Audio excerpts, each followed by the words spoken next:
On l'appelle le tambour parleur.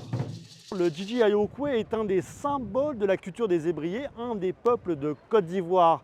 Et on va vous expliquer comment il va redevenir la propriété de la Côte d'Ivoire.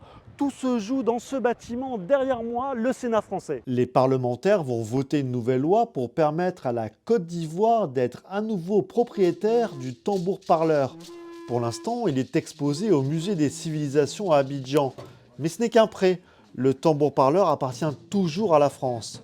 C'est la fin prochaine d'un long feuilleton qui dure depuis 4 ans. Et ce n'est pas la première fois.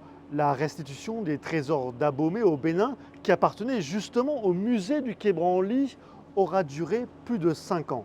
Les processus sont souvent longs et compliqués. Pour rendre un objet d'art à un pays africain, il faut à chaque fois voter une loi pour contourner le code du patrimoine. Et la France n'est pas le seul pays en Europe à rendre les œuvres d'art africaines à leurs vrais propriétaires. L'Allemagne, par exemple, vient de rendre plus de 1000 œuvres d'art de l'ancien royaume du Bénin situé dans l'actuel Nigeria et volées à la fin du 19e siècle. Les 22 premiers bronzes ont été restitués en décembre 2022, mais il a fallu là aussi passer par le vote d'une loi devant le Parlement, le Bundestag. Même processus pour les Pays-Bas. Le principal musée d'Amsterdam s'est engagé à rendre 113 bronzes du Bénin au Nigeria en mars dernier, mais il faudra là aussi passer devant le Parlement néerlandais. Mais d'autres grands musées européens hésitent encore. C'est le cas du British Museum de Londres.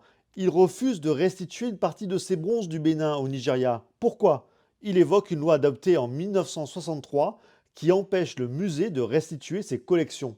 Les biens culturels majeurs du continent encore aux mains d'anciennes puissances coloniales ne manquent pas. Depuis 2007, Addis Abeba réclame au Royaume-Uni la restitution de 406 objets ayant appartenu à la famille impériale éthiopienne.